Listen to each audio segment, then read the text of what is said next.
Hey, hello, how are you doing? I'm Commissioner Henry Brooks, and I am so glad that you stopped by and tuned in to my podcast because I need to talk. I need to talk with you. We all need to have a good talk. We're getting ready right now to go into one of the most serious, most significant elections, the May primary. And what's so serious and significant about it? Well, it's going to be a really, really long ballot. It is going to have so many different offices, really, really significant offices, from the mayor to all of the clerks and in between. So, let's go and put up a chair and lean in because it's something that we really need to try and understand here. There's a big difference between registering to vote and doing voter registration and then being educated about your vote. Okay, let that sink in. I'll let it sit right there.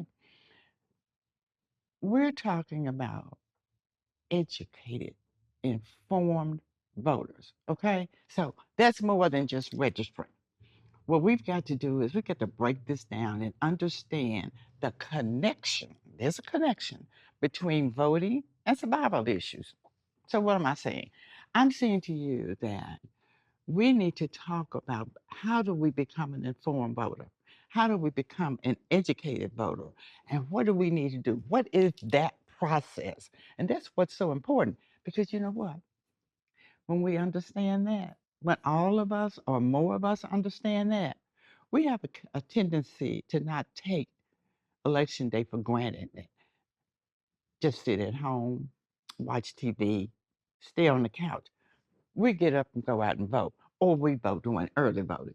So let's just go ahead and take it step by step by step because we have a civic duty to vote. Okay. Now, voting does what?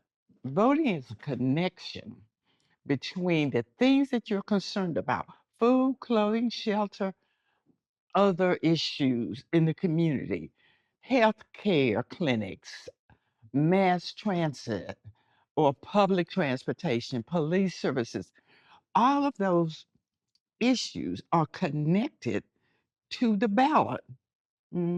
Yes, it is. So when you cast a vote, you are voting for or against, not, not just a person, but because you're voting for or against a particular issue. It could be for increased bus routes. Because when you elect your city council, guess what?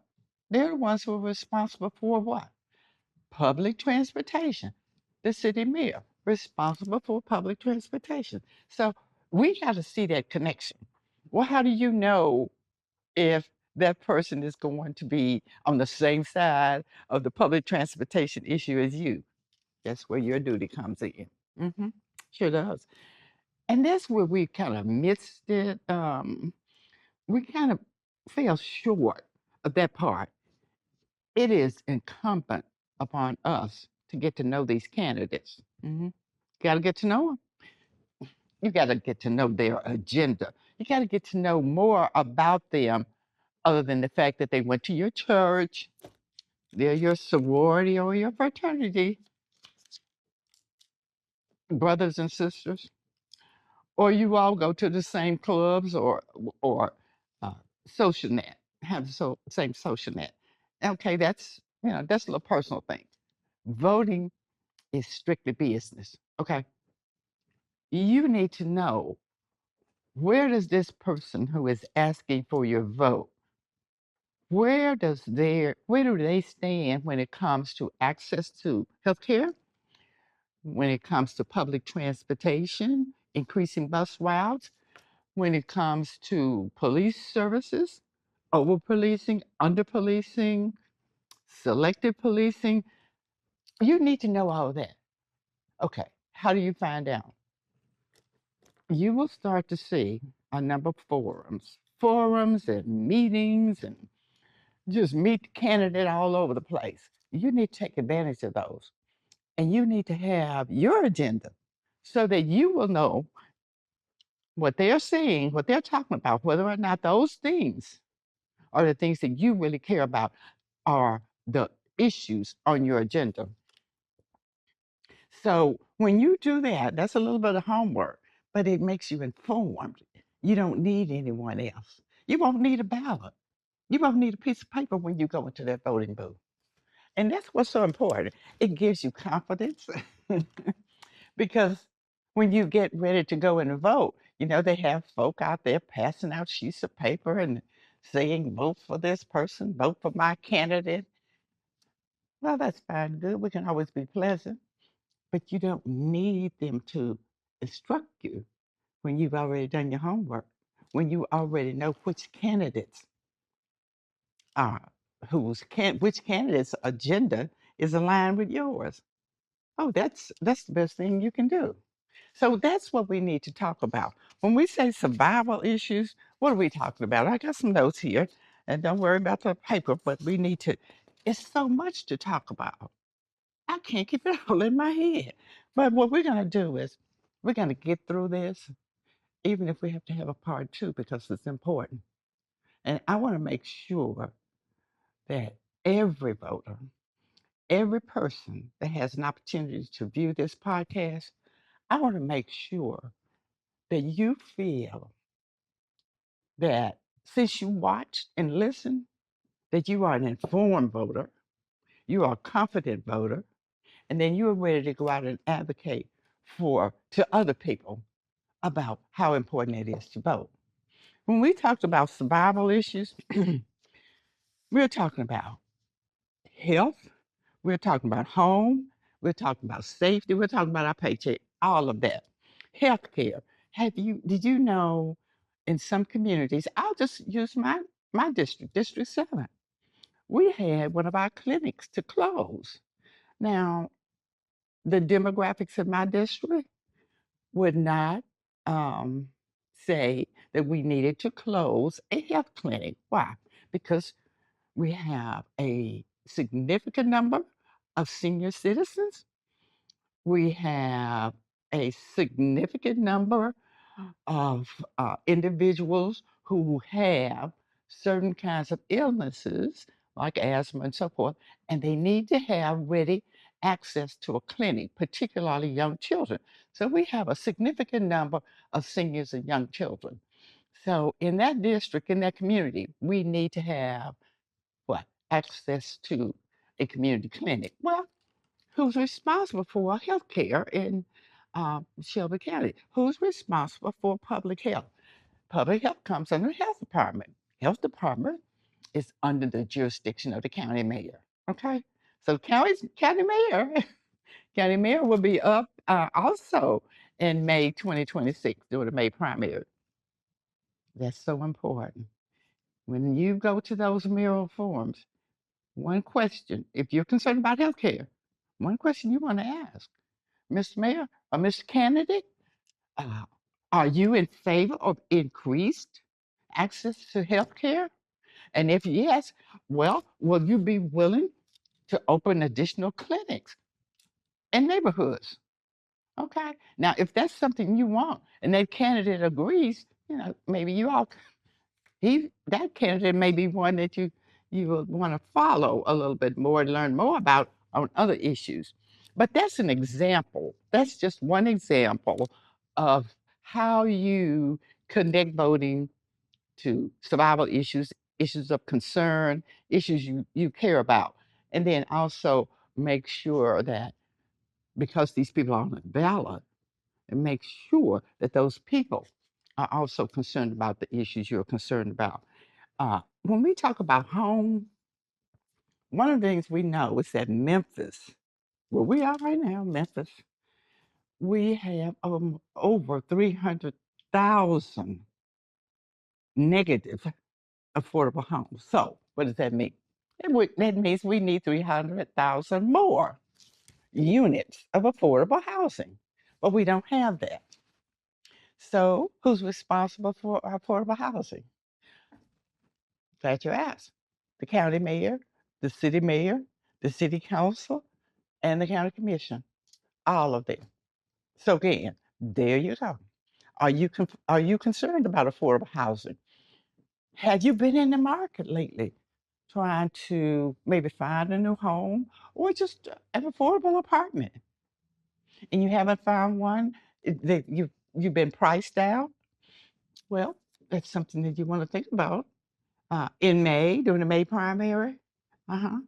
When all those offices, all the county commissioners are up, all 13. Hmm. So you may want to ask that question. What is your plan to increase affordable housing? Okay.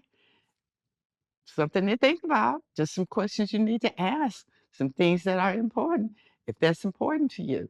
Another thing about uh, being informed is we have so many people being laid off right now. And one of the things people don't understand is how do you bring a company to Memphis and Shelby County? They are supposed to hire workers in Memphis and Shelby County, and in return, they get a tax break. Well, they may do that, and then they turn around 6 months later, 6 months down the road, and fire them. Let them all go. Well, we won't say they fire them, they lay them off. Okay, Amazon. So we want to understand from the county mayor, uh, from those, from the people, well, basically just from the county mayor. When you decide to sign off on a tax break, do you have a plan to ensure that that company is not going to lay off Shelby County workers in 6 months, in 1 year, what have you? I mean, those are the kinds of issues that are important. And those are the kind of issues that are on the ballot, not just the person's name, but also their agenda. And their agenda consists of all those things that can make our life better or can make our life worse. So when we talk about, let me just give you some facts. We know Memphis is majority Black, right? Over 66%. So when turnout lags, that means people coming to vote. Our communities are hurt the worst, Black communities. Why is that? Because we have the most issues. There are issues of unresolved issues, neglectful issues, because the advocacy for doing what? Taking care or investing in Black neighborhoods is not heard, sometimes silent, sometimes not there. So what do we talk? Plain talk. Your vote. Your vote is your safety tool for your family's home, health, and paycheck. That's what we're talking about. Plain talk. But in order to make this positive, we got to make sure that we are informed. One thing I just thought about, I had a workshop last week regarding renter assistance because Memphis is a hot spot for eviction rates, even during the pandemic. We haven't even recovered, but during the pandemic, it was just such a huge number of evictions. I know, but we still haven't recovered from back then.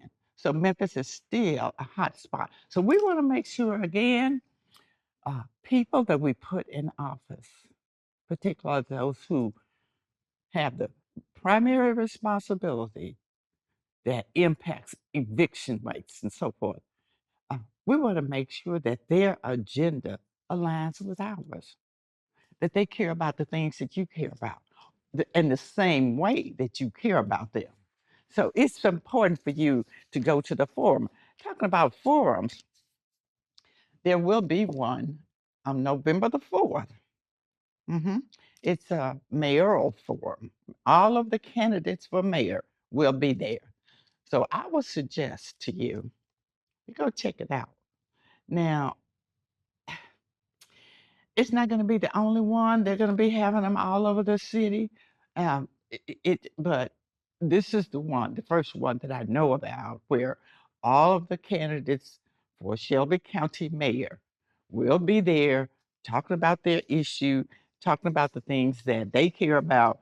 And so we want to make sure that you are there and you can ask those questions of those candidates. So that's one. I think that forum is November 4th, but there are other things that you need to do in terms of getting ready to vote, making sure that you have a plan to vote.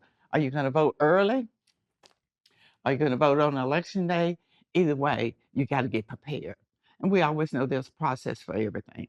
So when we're talking about getting prepared, knowing the mechanics of voting, sometimes a lot of us, that happens to us. We just wake up and decide we're going to go vote during early voting or election day. Get there, we find out something is wrong. Oh, you forgot to tell the election commission or change you got your name changed. You got married. Congratulations. And you didn't change your name with the election commission. You have to do that. Or if you move, you need to do a change of address. And that's a process. You can go online and do that, or you can just go to the election commission. Either way, you have to make sure that all of your ID requirements, got those in order. Okay. You know what you need. State issued ID. hmm Anything other than a library card. That could be a passport, driver's license, even expired driver's license in Tennessee. A federal or state ID. Okay, that's what you'll need. And then, of course, we're going to make sure that you know your voting location. All right. Now, you can go online if you're not sure, and if you can't find your voter registration card, you can go online to shelbyvote.gov and look up your voting location. It's pretty simple.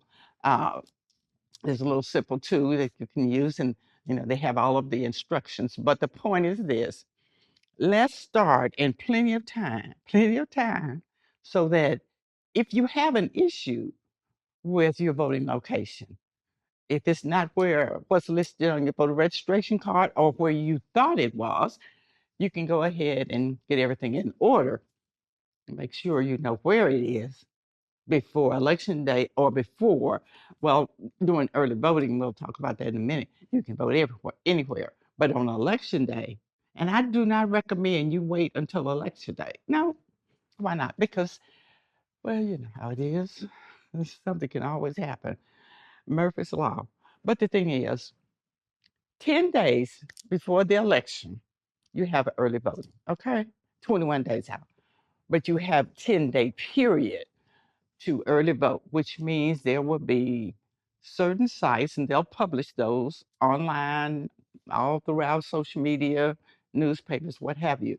Certain locations where you can go and vote for 10 days before the elections, okay? And those locations are in East Memphis, will be in East Memphis, uh, Midtown, North Memphis, South Memphis, all over. So wherever you are, you can go and vote at one of those sites. And I recommend voting, doing early voting, because you never know. You may have a hiccup, as I call it. There may be some issue with your ID. There may be some issue with your address. So let's just make sure that we have all of that taken care of. But most of all, when it's time to early vote, we will be able to get that out of the way and make sure that we've taken care of anything that might cause us a hiccup. Okay, so there are certain elections. Let me just give you some dates here right now. I know I have all of these papers, and that is not something I wanted to have right here.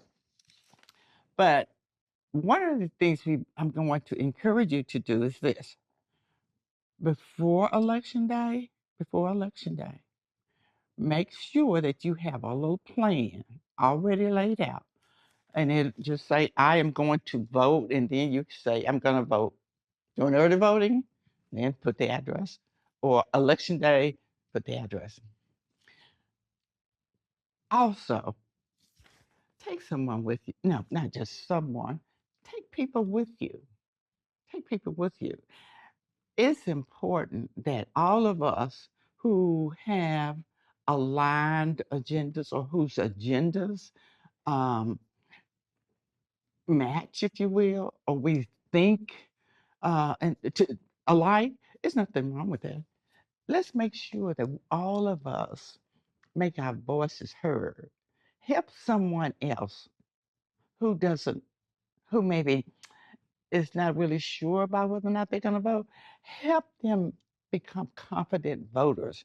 Share some information with them to let them know how important it is and what it means to not just go and punch a button beside a name, but making sure that when you punch that button beside that name, you are registering your opinion, you are making your voice heard, and you're making a statement.